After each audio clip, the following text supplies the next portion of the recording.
So with the recent news that the Buffy the Vampire Slayer reboot has been cancelled, I can't say it comes as much of a surprise, especially when you start seeing some of the writing ideas that have surfaced.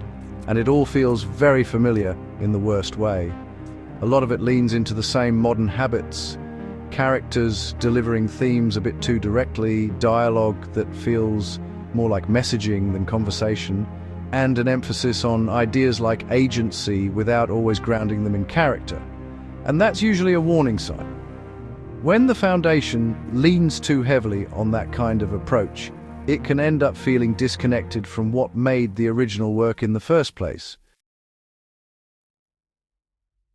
The problem with long-running shows is that they don't exist in a vacuum. They're not just stories, they're ecosystems. Over time, they get shaped by writers, actors, producers, studio mandates, audience expectations, and whatever chaos is happening behind the scenes. And the longer a show runs, the more delicate that balance becomes. One cast change, one creative shift, one bit of backstage drama, and suddenly the whole thing starts to feel slightly off.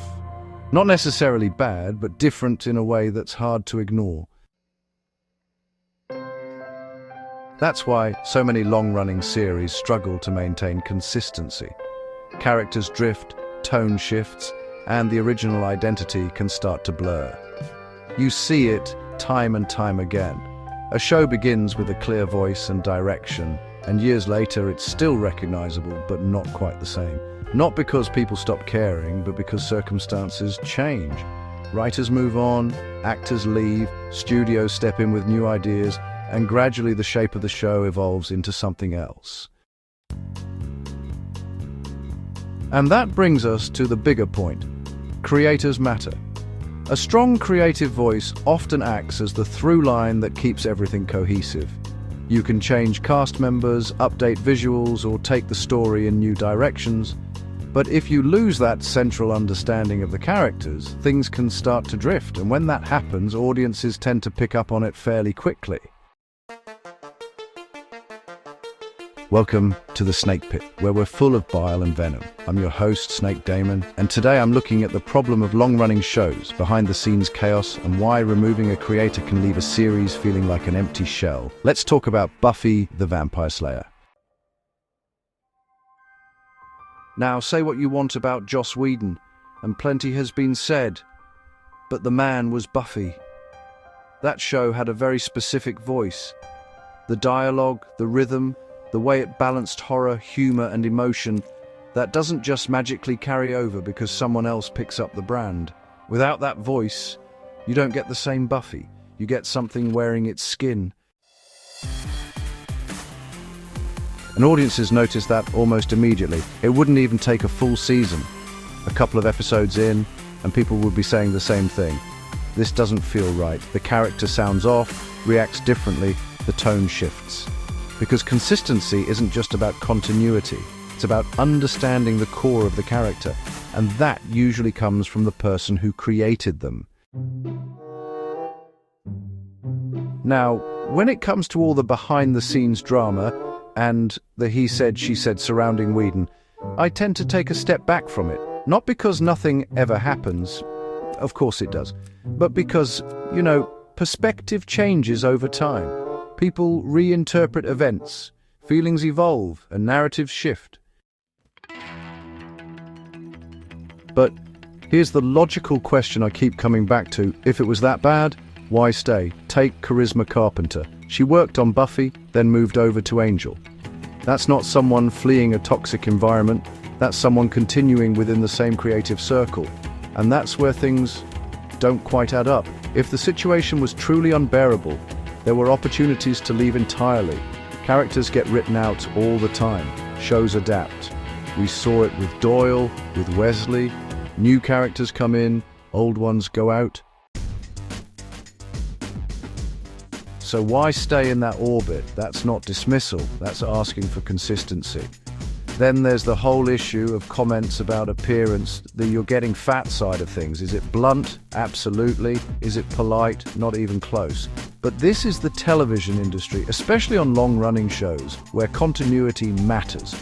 There's an unwritten rule: don't disrupt production.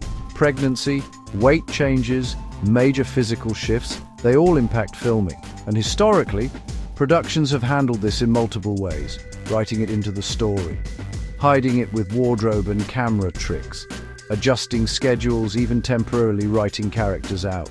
It's not new, and it's not unique to one show. Again, not defending how things are said. But there's a difference between harsh delivery and production reality. And, this kind of behind-the-scenes friction isn't exclusive to Buffy. Look at Batwoman. Injuries, disputes, conflicting accounts, and then all of a sudden the show loses its lead, replaces the central character, and the entire identity just shifts overnight. Not evolves, shifts. And once that happens, the audience disconnects. That's the risk. And this is where things get interesting, because if you actually step back and look at it logically, there is a version of this that could work.